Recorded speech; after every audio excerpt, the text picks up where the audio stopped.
BMW's G30 7th generation 5 Series has changed, but not beyond recognition. The looks get sharpened, there's enhanced cabin media tech, engine electrification now proliferates, and a couple of extra powerplant variants join the range. Otherwise, the lineup of saloon and touring models continues with much the same polished, Teutonic and mildly dynamic appeal as before. Where other full executive saloons and estates in this segment are essentially downsized luxury saloons from the class above, the 5 Series has, throughout its history, mostly stood apart as a slightly more dynamic choice. Those ideals were compromised a little by the pre-2016 F10 generation Mark VI design, but this G30 series model replacement signalled a welcome return to form thanks to the adoption of a stiffer aluminium-rich CLAR platform and some clever but mostly optional dynamic drive tech features. And of course, things continue in a similar vein in this lightly facelifted model. Which is not to suggest that little has changed here. On the contrary, there's quite a lot to talk about. All the mainstream engines now get BMW's latest 48-volt mild hybrid tech, plus there's now a second plug-in version, the existing 4-cylinder 530e, joined by a 6-cylinder 545e variant.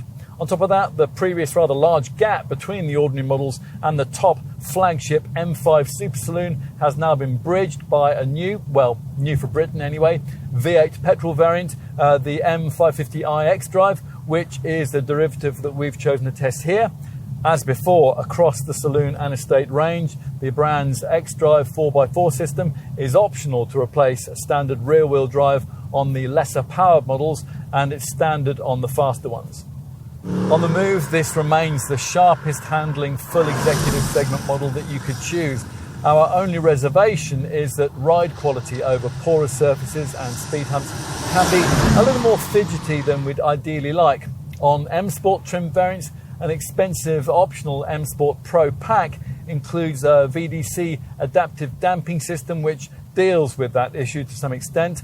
As for efficiency, well, the latest 48-volt mild hybrid electrified tech makes a small but significant contribution here. It enables the 5 to retain its status as the cleanest and the most frugal car in the class. Let's get to the WLTP figures. If we take the volume 520D diesel as an example, the variant that most customers choose, you can expect up to 58.9 mpg on the combined cycle and up to 127 grams per kilometre of CO2. The 530e plug-in, meanwhile, can improve those readings to up to 201.8 miles per gallon and 31 grams per kilometre, and it can run for up to 37.3 miles on all-electric power.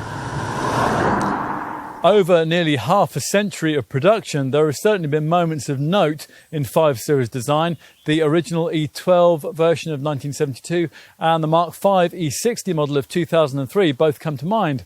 Overall, though, this car has generally been characterised by the kind of confident but still relatively conservative styling which features on the improved version of this 7th generation G30 model. As expected, this 5 continues to share much under the skin with its bigger 7 Series stablemate. The CLAR cluster architecture underpinnings, in fact, are pretty much the same as you'll find in a 7, although BMW has stopped short of incorporating that pricier model's expensive carbon fibre reinforced carbon core.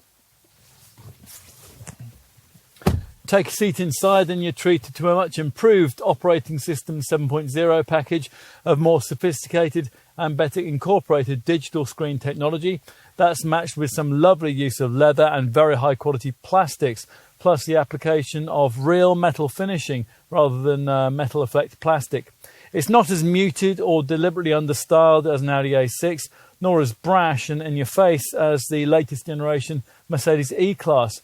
After years of bringing us rather half-hearted digital instrument displays that weren't completely configurable, BMW has finally bitten the bullet and delivered here a decently sized and properly customizable instrument binnacle screen as part of its new Live Cockpit Professional package.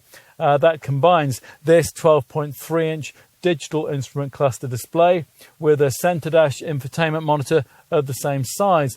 all of it accessible via touchscreen, the usual lower iDrive controller, and your voice, the latter element working via a new Hey BMW voice recognition system that most owners will find easier to get to grips with.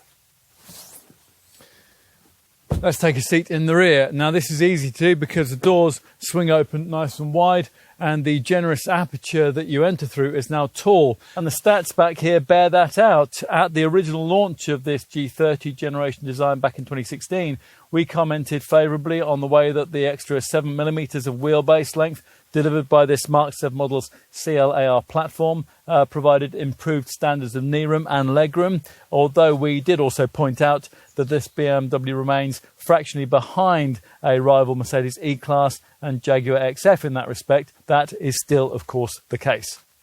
Fitting in 3 adults back here is inhibited by this large central transmission tunnel, but at least the middle part of the bench isn't quite as uncomfortable as it is with some competitors. Finally, let's raise this aluminium boot lid and have a look at the luggage area, which in the saloon model is rated at 530 litres, helped by the relatively long overhang. That totals only a fraction less than an E-Class or an XF. With the plug-in hybrid 5 Series models, it'll be 120 litres smaller because the 9.2 kilowatt-hour battery pack pinches a little bit of the space.